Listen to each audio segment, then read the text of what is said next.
Hey violins, this is a rundown of Snowflakes by Les Taylor, and this is the Violin I part.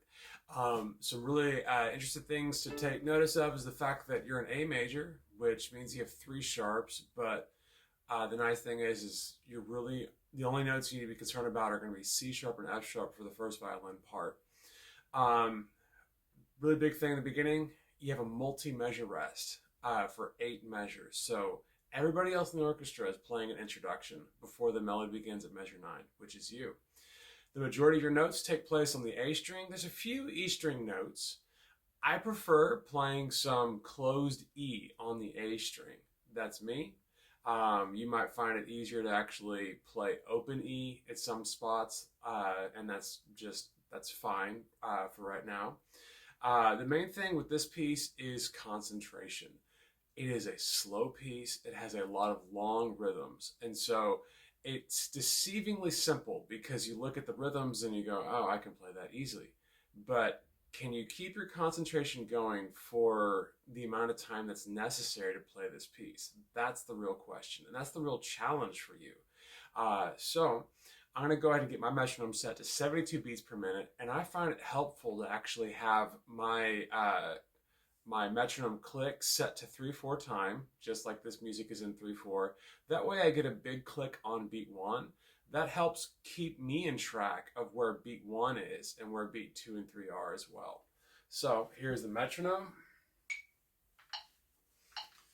and here's the first violin part. When I start counting, that's one measure out, and I'm going to start at measure 9.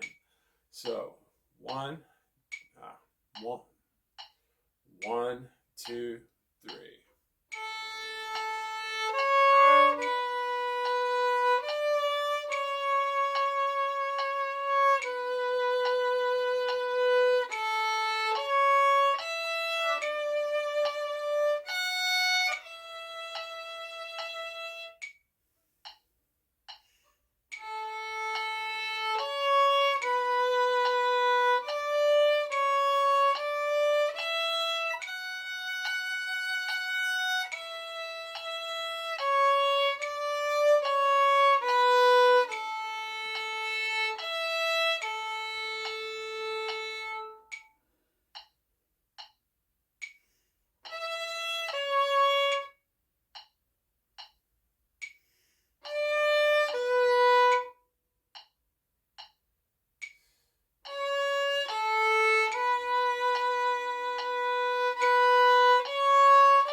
And there you have it. So, a couple things that you may have heard was some of my string crossings I still got to practice on violin, and that's with the A going from the E string back to the A string. You heard the bow hit the D string, and that was, oh gosh, where was that? Somewhere around 46, I think it was, 45 and 46 area. Anyway, it's something for me to actually really practice so that I can actually get clean string crossings in all my notes. One thing I didn't go over at the beginning of the video was make sure on the A string that you have this hand shape. This will allow you to actually play really the notes on the A string very, very easily. You have open A, first finger on B, high 2, C sharp, third finger half step away on D, right next to second finger, and fourth finger for that E natural. As you're practicing this, always practice the metronome. Definitely listen to the recording as well so that you can hear how your part comes together with everybody else's. One of the bigger, I said concentration is probably the biggest challenge of this piece. The other challenge is coordination. There are 4 different voices going on at the same time. Violin 1 has its own voice. Violin 2 and viola are playing the same part together. Cello has its own part, and bass has its own part as well. There are times when they do line up, and there's times when they don't.